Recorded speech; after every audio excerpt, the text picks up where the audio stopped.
This is video 2. Thanks for sticking around. Today we're going to talk about the current weight I have. I have my notes here. So current weight, my fitness level, my routine. That'll comprise of my full 7 days of the week and what I'm doing in each day. So there will be rest days. There will be different routines that I'm doing on each day that I'm sticking to. And then we'll dig into some of the details of those routines that I have and what I believe has been working. And that's over a course of time that I've tested out different things. And then we can talk about some of the dieting and the nutrition that I'm looking at and focusing on right now that, again, has been working over the last month and a half, 2 months. But then also that is a bigger scale too of like how I fine-tuned that over the course of a few years, notwithstanding some things that I've deviated from. As I've mentioned in my previous video, I let myself go, right? So those things as they pertain to the overall diet will be what I want to talk about and what I know works for me, and I think globally will work for everyone. It's pretty simple, but it is a discipline that you need to stick to because there's tons of temptation out there. Go ahead and have a bite. Just a little bite. One little bite won't hurt you.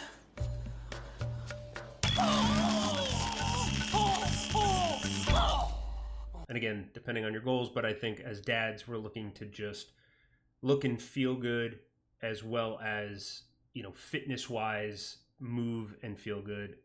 Let's just jump into it. That might be some rambling, but as of today, and this is March 11th, so whenever this gets posted in the next couple days, as of today, my current weight is 230 pounds.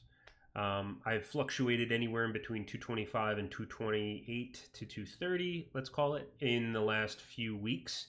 So from where I started this recent journey in January in mid-Jan, I have dropped physically 20 pounds of what I would consider water weight and a little bit of fat. So I had it to lose. That was definitely a hangover from the holiday season and the end of the year. Some stress and all that fun stuff, right? So I had the weight to lose, but that is 20 pounds from that moment. So I was 247, 250. I think 247 was the official weight I had. I know that. But 250 was a kind of where I was on any given day. So 250 down to 225 to 230 is really a good starting point, but it isn't realistic to think that happens in the course of 2 months. That is, I have the weight to lose. These things are course correcting. I needed to really get disciplined. So I wouldn't put those numbers in any form of this is what you should expect on any given month in general. I think that anywhere in the 20 to 25 range initially is solid. And then from there, we should look at where we are as plateaus go and then moving forward sustainably in the next coming weeks, months, and half the year, let's say. So that's a current weight, 230. My fitness level is, I would say, medium to high. The assessment there for me is based on the fact that I am able to do a 3-mile run, which I did in 21 minutes, 22 minutes, give or take. And I didn't have any issues breathing. I didn't have any cramping. I didn't have anything that I felt was hurting on my body. But that isn't also something that we should look at and say fitness level is I can do everything I want to do. I think this is fair to do for what the purposes of this channel are and this journey is if you're a dad and your fitness level is at a point where you can go down, pick up your kid if your kid's of the age to, they want to get picked up and they can be picked up.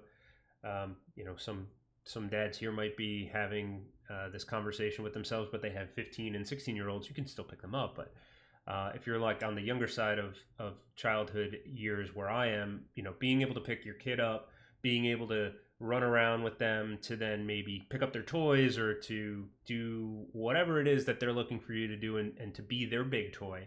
My fitness level at this point is at the medium to high point. I think that's fair to say in the context of this conversation. I think if you compare it to something where you're like, I'm an athlete and I'm a fitness level X, Y, and Z, that would be harder. I think we'll focus on, are you able to pick up the kids' toys? Are you able to keep that energy level going throughout the day, doing your job, coming home, being able to be with them for their hours of awake when, right before they go to sleep? All these fitness, let's call them markers, if you're able to do that with ease, and maybe at the end of the day when it's 9 or 10 o'clock, you're just like, I'm wiped, that's okay. But I'd say if you're not doing it in pain, when you're picking up the toys, you're picking up your kid, you're running around, you're at a good fitness level. Current training routine, I try and hit the gym or any physical training at least, let's say at least 5 days a week. I currently have been doing 6. So my current training routine of 6 days, I'll go back to that, is I do Mondays are chest and back. I do not superset, but I do those 2 muscle groups on the same day. I love that. It gets a big part of your muscle groups done. I think of it as again, we go back to dads and we're trying to find the right amount of time to dedicate to the gym. You get those muscle groups out of the way and it's such a cool pump, right? Like you do the chest, you do the back. Those things are fun to do. And to do them on the same day, you just walk out and you just feel, oh, this is great. I got a great pump and I feel really good. I feel really strong. I feel really like a dad, like I can lift the house up. So that's a Monday. A Tuesday, I'll then go completely different, right? Because we don't want to go on the same, upper body. So I go to deadlifts in my current routine. And I'm not deadlifting in progressive overload weights. In weight, I'm doing the same weight for 10 reps or 10 sets at 10 reps. And then I do another 5 sets at a lower weight with the same reps. But I really focus on the eccentric and I really focus on form. And then I've been adding in some hip thrusters to keep that lower back in good shape. I think to pause here and talk about what lower back and core are just part all the way back to that fitness level. You're bending down a lot as a dad. You're picking up things as a dad, and the core strength that you need to have on a daily basis is important. So what I have found, and I have a bad back, not in a real serious way, but I've hurt myself in the past. I know that I need to take care of it, and some people have it easier and some people have it harder. I think I have a little bit of more difficult time because I need to make sure that I don't get too overweight, and I also need to ensure that what I'm training doesn't exacerbate the problems of sciatica that I can have. Nobody likes it. If you've ever had sciatica pain, it's terrible.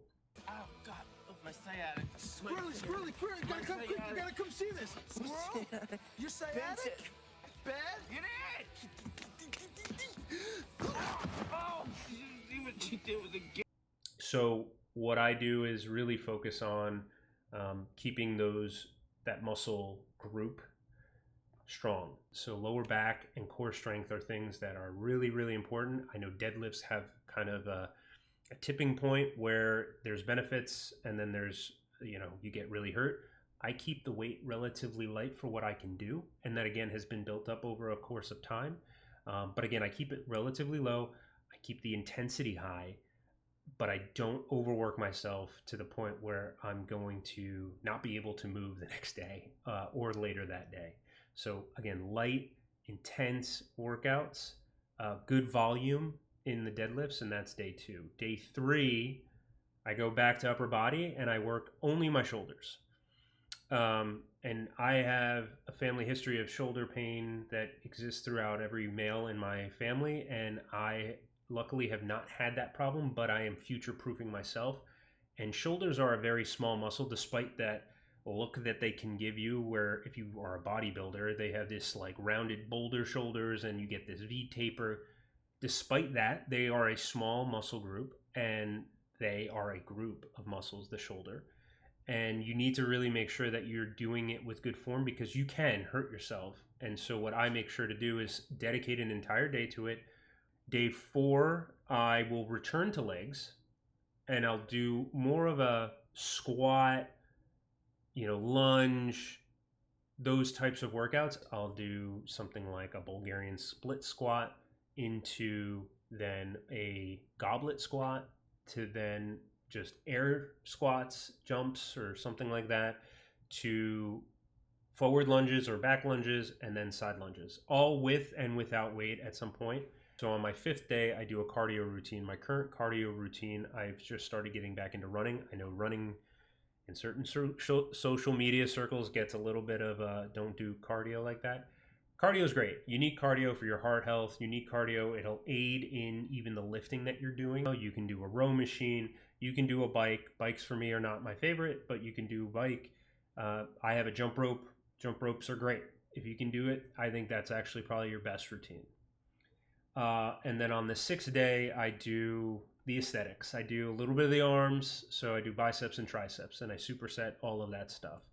And those are great. You know, those are things too that as accessory muscles and kind of those fun muscles to work out, they also aid in the rest of what you're doing depending on the routine. And on the 7th day, I rest. That's my recovery day. Spend it with my family 100%. Not that I don't on the other days, but it's just a full day of rest. I think if you're working out 30 to 45 minutes, you're not going to need, 3 days on, 3 days off, or 4 days off, something like that. I think a good balance, but I think constantly training in a week is always good. Let's jump into food, diet, and even talking a little bit about fasting, because I think that's important. Extended fasting really helped me start to see results faster. I had the weight to lose. It's a real good reset to your system. If you've not been in any fasted state before, I would absolutely tell you that in this program here, fasting is important.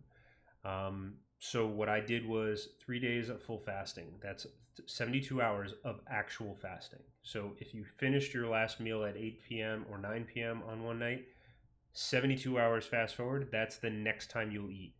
In between those times is salt and water. You can have coffee if you want. I think you'll find that you wean off coffee because you don't even want that caffeinated state. So yeah, that would be, it's just water and salt, and that's it. There's nothing else. Yes, I jump-started my routine and my weight loss journey here with extended fasting. I taper that down over the course of, after 3 weeks, let's not do 3 days of fasting. You do 1 day, and then maybe you're just doing an intermittent fasting. First thing in the morning is, every morning, I do this now. I don't do breakfast. I do salt and water and a little bit of coffee. That's it. Now let's talk about the variety and the makeup of what I'm doing. So I do any variety: meat, ground meat, steaks, chicken, fish. My carb sources, we have potatoes in this house. We also have yuca, rice. We do rice and beans sometimes. And then fat sources are really good: butters, olive oil, coconut oil, and that's pretty much it. I am, again, believer in balance. You're a dad. You're not going to be a bodybuilder. You're not trying to eat chicken and rice every meal. So it's an 80-20 game. 80% healthy and on track. And I think you can do that with 5, maybe 6 days a week. And then those 20% are where, somebody's like, hey, I want a dessert. Go ahead. Do it. You're not here to do absolutes. You're here because I want to get in better shape, but you're not in here because you're looking to try and become like this absolute menace weapon, whatever they use on social media. You're dad. You're here because you want to be a good looking and in shape for yourself, so you feel good, but you also want to be physically fit. So 20%, allow yourself some wiggle room. Have a beer, have some wine with your wife, have a dessert, get some Greek yogurt, do a little fruit. Those are perfectly fine, and I do that as well. Scoop up those extra pieces of your kid's plate because they leave them there. But don't let it creep in too much. Obviously, keep it to the point where you can say, like, hey, I'm not going to do that. And that'll come with time, and that'll be your discipline. But definitely don't look to it as, I can't eat anything outside of the focus here. You're a dad, you're going to. But you really do want that discipline, and always come back here as a reference point that it's possible, and just keep everything in moderation. That's as simple as it can be, but it isn't easy. It's simple, but not easy. So if this speaks to you, and again, all of these parts so I can talk about more of the training routine in detail. I'll talk more about the details of the food, nutrition, and diet that I'm doing. And then again, what I look to as this longer term plan. I mean, these are longer term plans in general. They're here for the future. The choices that you make today are going to be the choices that you have available to you in 10 or 20 years. So if you're doing good workout routines now, in 10 years, you can, it's muscle memory. Your body knows how to do it again. So it's a long-term play. If you're doing, you don't want to be the person that gets up out of a chair and kind of moans and groans. You want to just pop up. Let's see you pop up. Pop it up. That's not it at all. That's it. So the choices that you're making today are going to be beneficial for you tomorrow. So thanks for watching. Again, if this resonated with you and you've seen this for the first time as a dad, just hit subscribe. I'm posting weekly videos. So yeah, thanks for sticking around, and I hope to see you in the next one.